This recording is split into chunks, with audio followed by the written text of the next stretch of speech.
Hey y'all, who is ready for some soup beans, fried potatoes, and cornbread? Because today, that's what we're going to do on old-fashioned Southern cooking.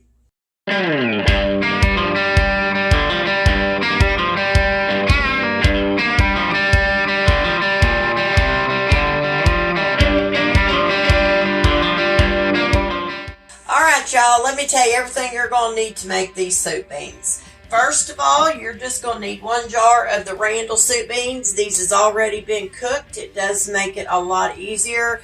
You know, sometimes we all are crunched for time these days, and sometimes we don't always have the time to put in our regular pinto beans into a pot or even a crock pot because they take 4 to 5 hours to cook. So anyway, you're going to need a jar of those.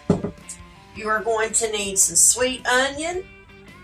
And then I like to put a little bit of cooked bacon into my beans. It gives it that extra flavor and they just taste so good with the onion and the bacon in there, okay? You can put diced ham or whatever you all prefer to put in yours, okay? So we're just going to kind of run through this today. And so what I'm going to do is I'm going to bring you a little bit closer and we're going to start getting this together. So give me just a minute.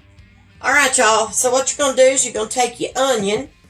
Now, I'm not going to use all this because it's quite a bit, but I might use right about half of this. But that's all I think I'll use because I don't want to overdo it with onion, kill it with onion. Just dice it up, okay?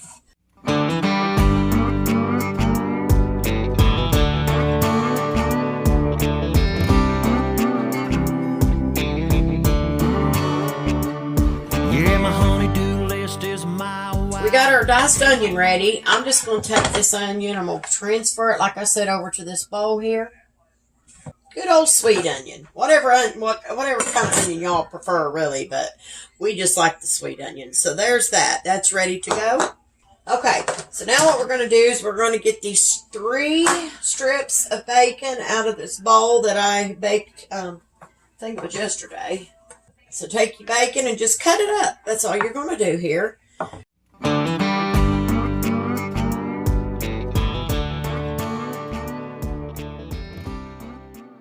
We're going to put this in the bowl, and that turned out to be plenty of bacon. About the right amount. For me and my husband, this is all we need, and we usually have the beans left over the next day too, so it really works out. Let me wash my hands. So what I'm going to do, I'm going to bring it off the stove, and we are going to start putting this stuff into our beans. All right, y'all, I got you over here at my stove. And what we're going to do is we're going to I'm going to go ahead and turn my heat on. And we're going to set it on low, like I told y'all. Because we're just going to do a simmer on these today. And just let them cook. So I'm going to take our Randall beans. I showed y'all already, these are just the pinto beans. You can get the northern. I like the pinto better than I do the northern, but y'all eat both. So what you want to do is get your beans, open them. If I can. I can't get the lid off, y'all. Finally. Lord, that was hot. Alright, so once you get your lid off, just take your beans. If you can help try not to make a mess, I guess. I need to try not to make a mess. Pour your beans in here. And then you're going to put you a little bit of water into your jar. Because sometimes you get that bean down at the bottom of these. And you need to get all that good stuff out of there. Don't leave nothing behind. I got me some water, and I do right about a half a jar. I just shake it around to get that stuff out or get the excess beans out, and just pour it in there. Because you're going to need that extra water anyway when you put your other stuff in here. All right, y'all, once you get your beans in there, just kind of give them a little bit of a stir with that excess water you put in there. Just like that. Okay. Now's when you're going to start putting in your diced sweet onion. So we're going to go ahead and put it in there. Now put your diced bacon in here as well with your onion. And all you're going to do is give it a stir. Stir the bacon and the onion in there. And like I said, we may need a little bit more water. You need some broth, I guess you'd say, in here with your beans and everything and your onion and bacon. So I'm going to take some water, and this is right about, it's barely over 1 cup. I'm not going to put that much. I think I'll just add, we're almost to right about a half a cup more of the water. So when you first pour them in there, though, remember to rinse your jar out with water. Put about a half a, fill your jar up halfway full and shake it around and pour that in there. And then after you put your onion and your bacon in there, then put your half cup water in. And I think that'd be fine. I also like to add just a little bit of black pepper. I just shake it around in there a little bit. If you all want to add salt, you can do so. But I don't like doing that. Most of you know I don't hardly ever use salt unless it's in some kind of cookie recipe or something along those lines. Because I'll tell you, when you get beans like this in a jar, they usually have a ton of sodium in them anyway. But that's all the black pepper that I'm going to add. We might add a little bit more later. So what you're going to do, now that you got all that in there with the bacon and the onion, boy, that's going to be so good. You're going to take your lid and just put your lid on your pot. Leave it on simmer. Let it simmer for probably a couple hours or so. And every now and then, just check on it and make sure it's okay. It's going to take it a little bit to, start to get to that really light boil. So just keep an eye on it. And if you feel like you need to add a little bit more water, throughout the cook time, go ahead and do that. That's totally up to you. So anyway, I'll be back here shortly when these get to be done. And like I said, we're going to have some fried taters and some delicious homemade Southern style cornbread. So I will be back shortly. All right, y'all. The beans have been simmering for right about, I'm going to say, about an hour and a half. Okay. So they're looking really good with that bacon and that sweet onion in there. Y'all, these is going to be so, so delicious. So I wanted to bring y'all back real quick and let you know where we were at with them. So what we're going to do next is I'm going to show y'all how I make my cornbread. When I make this cornbread, it's going to be made a little bit different than what I normally would make it because my husband likes it to be a little thinner sometimes. So we're going to add a little more cornmeal. So it might be a little bit different than what you've seen, some people make. So what I'm going to do, they're on low. That's where I'm going to keep them. I'm just going to put the lid back on here because, these beans is already cooked. So you just, if you're adding onion to them, you just want to let your onions simmer and, get tender. So and it looks like it's where our onion's about at because a lot of them look, kind of translucent. So we are good. I've got an iron skillet here, a good seasoned iron skillet. I've already put a little bit of bacon grease in there for a cornbread. If it looks like it's not going to be enough, then I'll add a little bit more to it because I don't like to use bacon grease very often, but I've got it sitting to the side. But I'm going to bring y'all over to the counter and we're going to go ahead and whip this cornbread up, okay? So give me just 1 second. All right, y'all. So what I'm going to do, I know this setup's a little bit awkward, but I'm going to show you what I use for my cornbread, okay? So I use the Martha White Buttermilk Cornmeal mix. That's just what we prefer. But I'm going to add today, I'm going to put right about 1.5 cups of the cornmeal. My husband just likes it that way too. And then, of course, you're going to need an egg. And then you're going to need some self-rising flour. I just like White Lily, but y'all use whatever kind of flour you like. And I'm only going to use about 1/4 cup of flour in my cornbread today. So like I said, this is going to be a little bit different than what I normally would make, when it's real thick. Today it's going to be a little thinner batch of cornbread. If you've never tried the Martha White and the White Lily together with a batch of cornbread, you really need to give this a try because I'm going to tell y'all, it's so good. It makes a beautiful pone of cornbread. So if you've never tried them both together, do so because they're wonderful together. So anyway, you're going to need that. And then you're just going to need just some regular 2% milk. Vitamin D will work too. And then my favorite, as always, is good old buttermilk. You need some buttermilk, okay? Now, it's hard for me to tell you exactly how much milk to use and buttermilk to use. I've made this for so many years, y'all, that I put it in there, and then I look at it, and if it looks like it's enough, great. If not, then I add a little bit more. I don't use as much buttermilk, though, as I do the white milk. All right, because if you use too much buttermilk or use just completely buttermilk only by itself, it takes it a while to get done, and it's too wet for me in the center. I don't know. It's just something that I just don't care for that way. So anyway, I'm going to bring y'all back down here, and we're going to go ahead and start mixing this together, okay? Okay, y'all, so I'm going to take my iron skillet with my bacon and sausage grease in here. I'm going to put this into the oven on 400 degrees, okay? That's where you need your oven set. And what I'm going to do, I like to make my cornbread up while my grease is heating up in my skillet. You want your grease to be really, really hot. And that's what helps your bread to curl around the edges and become real crunchy, if you didn't know that.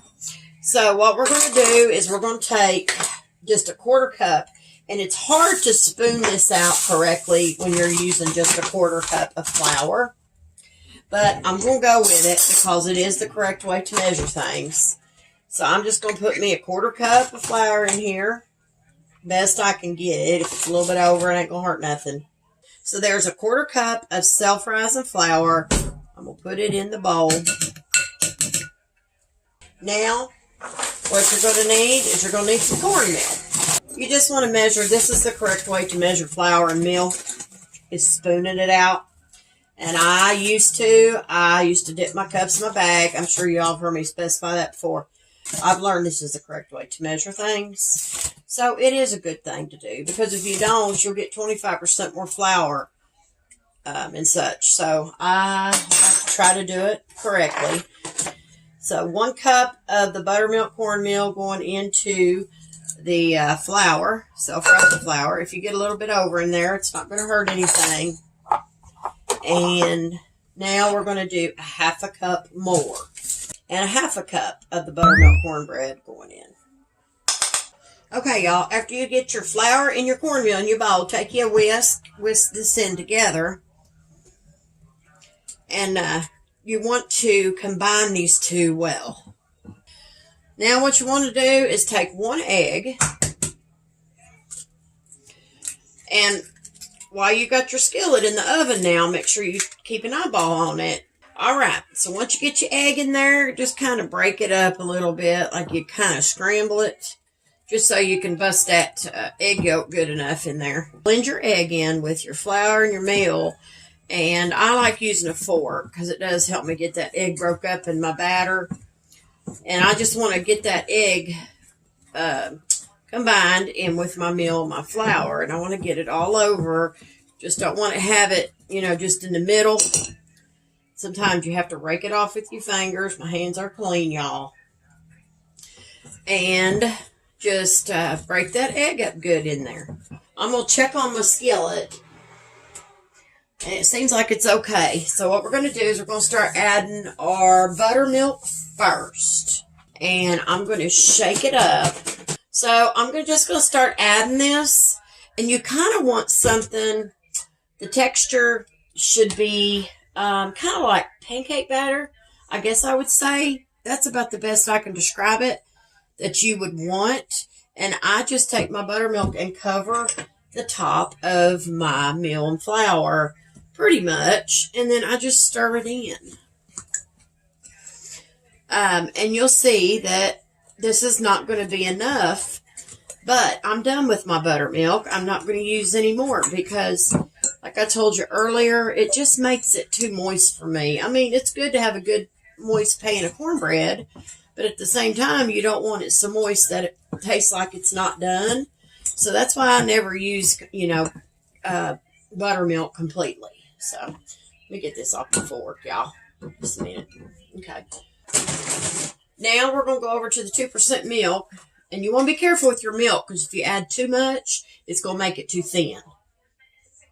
So you don't want it too thin.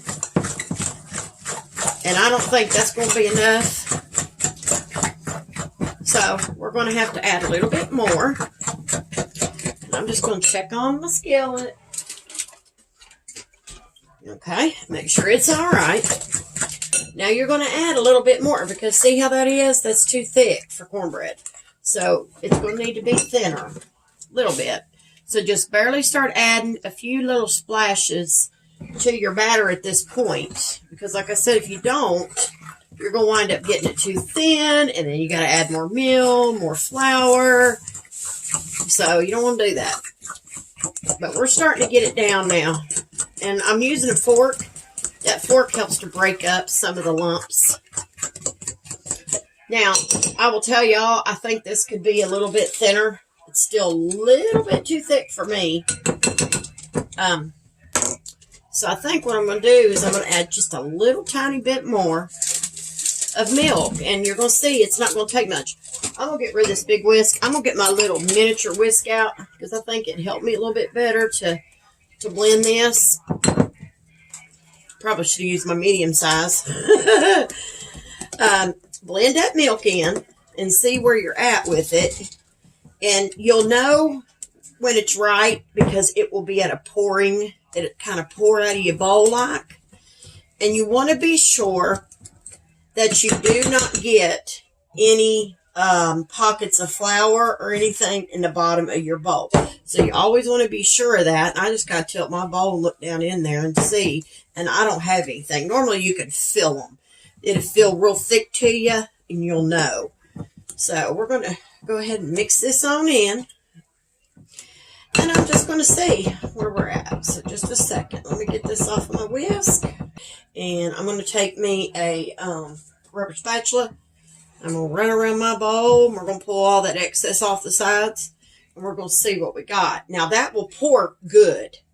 So that's perfect right there. Y'all see what I'm talking about? Let me wipe this back off the side and I'll show you again. Watch down here at the end of this bowl. See how freely that pours? That's exactly what you want. Now, that's just how I make mine. But everybody's different in how they make their cornbread. And like I said today, mine's just a little bit different because I'm adding more cornmeal than I did the flour. Okay, so I'm going to push this to the side. I'm going to get our skillet out right now. I'm thinking it should be hot enough. And see there, see the grease in there? To make a good batch of cornbread, that's what you want. But we don't use the bacon and sausage grease very often. Y'all know that. I've told you that before, I think, in other videos. So take your batter, give it another stir if you had it sitting for a little bit. Now, this batter can thicken up the longer it sits, but I haven't had it sitting for just a second. So we're going to go ahead and pour this into our skillet, okay? And if you'll watch around the edges, if the skillet's hot enough, it will curl. It's sizzling now. But y'all probably can't hear that. It was actually probably a little thicker than it should have been, I'm thinking, but that's okay. It'll be all right. I probably should have added a little bit more milk to it, but it'll be okay. It's not going to hurt anything. See how that's curling, y'all? Can y'all see that? That's where earlier I was telling you about when you put your skillet in there while you're making your bread up. It'll get it hot enough and you can pour your bread mix, or you can pour your cornbread batter in here and it will curl. And that's what causes it to have the crunchy edges around it. Because it's like trying to cook it already as soon as you pour it in there. We're going to put this in the oven, like I said, on 400 degrees. And then when I bring it out, I will show y'all what it looks like. See how that curled down there on the ends? That's what you want right there. So I'm going to put this in. So when that comes out, I'll show y'all what it looks like. Give me just a minute. All right, y'all. The bread's done. So I'm going to turn my oven off here in just a second. We're going to get it out. And it looks good. Now, I'll tell y'all, this is a little bit different than what I would normally make because it's thinner. This is not going to rise as high as just, if you add more flour to it. So it's going to be thin, just like that. But it looks absolutely delicious. And now, I don't suggest y'all do this, but some of you probably do it when you cook cornbread a lot. If you've never done this before, what I'm getting ready to do, let your pan cool. But if you have a good seasoned skillet, you'll not have no trouble with your bread coming out of your skillet. So I put me a plate on top of my skillet. I get it on there the best I can. I hold on to my handle and I flip it, but just be careful doing this, okay? Flip that bad boy out of there. But anyway, y'all, look at that bread. Ain't it pretty? That's how my husband likes his. Not a real thick pone. And it is good, I will say. So, but if you're looking for a thicker pone, you need to add more flour. So I'm going to cover this, but I'm not going to cover it tight. Because I don't want it to be soggy. So I'm going to take me a piece of this press and seal.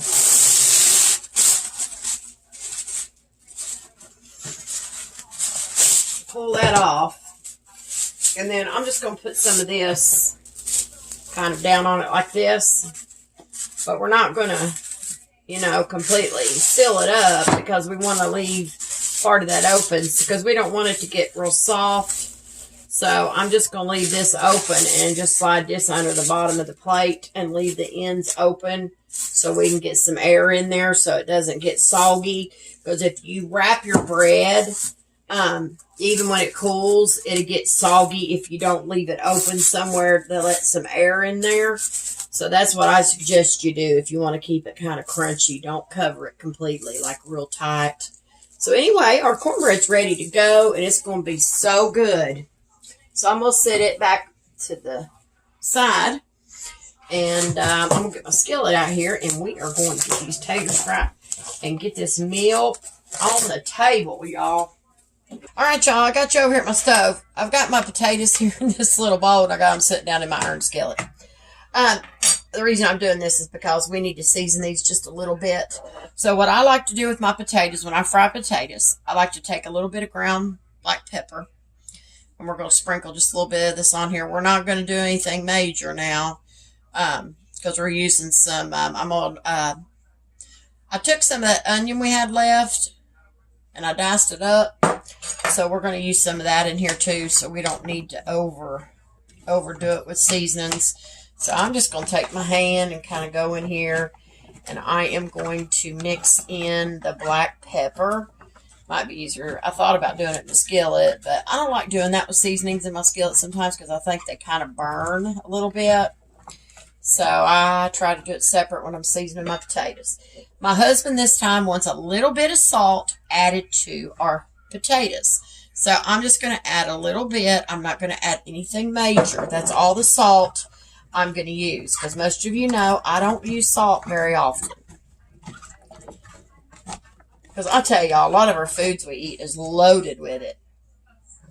So now I'm going to go over to the onion powder. And we're going to season it just a little bit. Because we're using real onion. We're not trying to kill it here, right?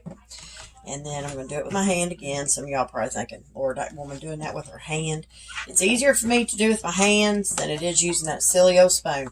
That spoon gets on my nerves sometimes when I'm trying to stir in seasonings like this, especially when I've got it in my skillet. Usually I'll do it over my counter and then, do it a little bit different. Okay, so there's our onion powder. And now we're going to go over to a little bit of garlic powder. Going to use a little bit now. We're not using a whole lot here. That's it. That's all we're using. So that's all the seasonings we're putting in our potatoes.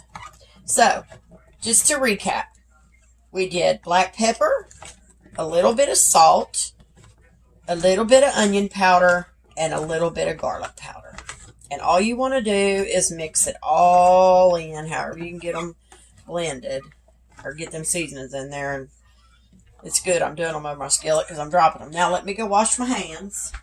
All right, y'all. So what I'm going to do is I'm going to take a little bit of Crisco.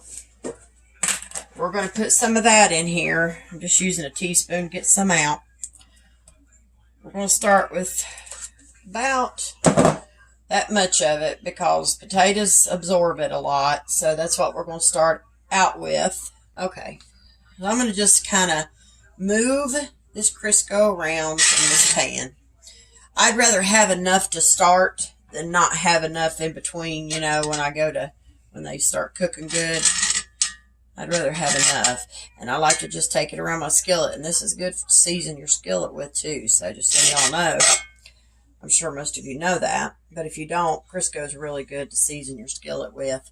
I use cook and spray a lot anymore, y'all, because it's become easier for me. So that's what I have been using. So now I'm going to back my heat down just a little bit because we're going to be putting our potatoes in here and I don't want them crackling everywhere. So, but I've got to wait for this Crisco to melt and we'll see where we're at. And then I'll start putting the potatoes in. We'll get them fried up and we'll get our onion and everything like that in there too. So as soon as this melts, I will be back. All right, y'all, the oil is getting right about ready. I can, you know, I've seen people put toothpicks in them, drop water in it to see if their oil was ready. I'm going to tell you how I know when my oil is ready because everybody's different. Inside your skillet, if you get enough oil in there and you start seeing it kind of move from the heat, you know your oil is ready. I'm going to back mine down to medium for right now. We're going to put these in here, but I got to do it a little bit at a time because they're going to pop and crack, I'm sure. See there? I knew my oil was ready. I could tell by looking at it that it was ready. And I'm just going to move them around in the skillet so they can spread out and have room to do their thing. All right, so we've got our taters in there. And what I'm going to do is I'm getting ready to add our onion to our potatoes. I just wanted to move them around a little bit. Now I'm going to add our sweet onion. I'm going to put all that onion in here because you want the onion in them potatoes because that gives them a good flavor with some of the seasonings. And as y'all seen, I don't use very many seasonings on my potatoes because I'm telling y'all, I don't know if y'all have had this trouble, but I have. I've noticed when you put your seasonings on your potatoes in your skillet when you're frying them, I've always noticed the seasoning wants to stay more on the bottom of your skillet, like it wants to stick to it. So I don't like doing it that way. I like putting it over my potatoes like that, like I did, and then put them in there, and I don't seem to have as much trouble, you know, of my seasonings wanting to stick on the bottom. So that's just something I've noticed. Making a mess, I know that, y'all. So what I'm going to do is I'm just going to let these fry. And I'm going to turn my heat back up because it needs to come up to about number 8. You don't want to do it on high. So I've got mine on about 8. We're going to let these fry and I'll come back here shortly and we will see what we have. Alright, y'all, they're cooking really good. I'm going to add just a little dab more black pepper. I don't think I got quite enough earlier, but I'm not going to add anything else, just the pepper. That's all I'm going to add is the pepper. I'm going to flip these over is all you do. Just be careful when you're doing it. Just keep flipping them and turning them, moving them. And the onion is crisp and very nice. It's pretty much sauteed itself in there. That's good. That's what we want. Y'all, the potatoes are done and the onions brown. They're crispy now, and that's the way we like them though in our fried potatoes. We like everything crispy because it just, I don't know, I just can't describe it, y'all. It gives them such a good flavor like that. But you don't have to add your onion when I did. I probably added them a little bit too early, but that's all right because they're delicious like they are. So I'm going to take these out and we're going to put them in a bowl. And we're going to have us a delicious supper.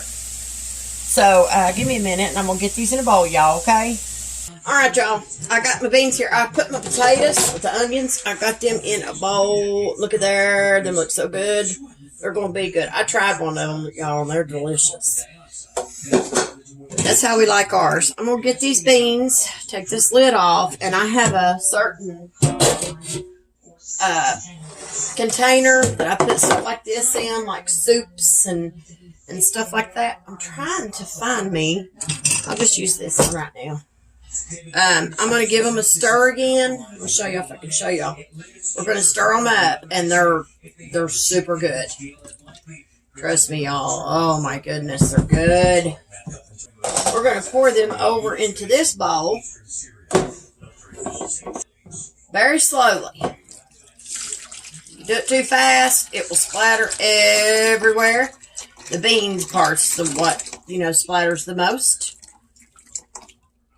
So we're going to do this as slow and easy as we can. And I'm just going to rake off this into this container so I can do it slow so it doesn't splash all over my other appliances. So give me just a minute to get these out. I want all them out of there. I don't want to leave nothing behind. All right, now we got our beans in our bowl, and look at that. Don't them look good? That bacon and that onion. Can't wait. But we're getting ready to eat supper, y'all. And y'all know we've got soup beans with bacon and onion. And we've got fried potatoes with seasonings and some more fresh onion. And we have got our pone of cornbread, which was made a little bit thinner. But it's delicious as well. All right, y'all. So dinner is done. It's going to be absolutely delicious. I've taken some cornbread and I have crumbled it up into my bowl. Don't you love my little Christmas bowls I still use? All year round, it doesn't matter. So I've got some fried potatoes in there too, and they turned out really good. And I'm going to get some beans, bacon, and some onions right here in this bowl. Y'all can see it. And I'm just going to put me some over this. I want some juice in it, because I've got that bread down there, and we got to have some juice, right? And there is mine. Let me show y'all what I got here. There's my beans, my bacon, my onion, my cornbread, and my fried potato. I couldn't think, y'all. So I'm going to stir this up. I'll do a quick taste test with y'all. And it's going, oh, this just looks just so good. This just looks so good. I use a little extra pepper on mine because I like, I love pepper. I'm a big pepper person. Now on these beans, y'all, I didn't put no salt in them. But I do add just a touch because they can be a little bland if you don't. So I add just a little bit of salt, nothing big. There's some things I'll add a little salt to, but most things I don't. So, all right, I got me a good sized bite here, y'all. So I'm gonna give this a whirl. Oh my gosh, y'all, that's absolutely amazing. I love it. It's delicious. So anyway, I hope y'all have enjoyed this video. And if y'all don't mind, go to Facebook and like and share. Follow my page if you'd like to. I would greatly appreciate that. If you don't mind, head over to YouTube and hit like and hit that subscribe button. But don't forget to hit that bell so you can receive all notifications from old-fashioned Southern cooking. So anyway, y'all, I'm going to let y'all go and listen. Y'all stay safe out there. Y'all have a blessed Monday evening. And always remember to keep God in your heart and God in your life. Bye, guys.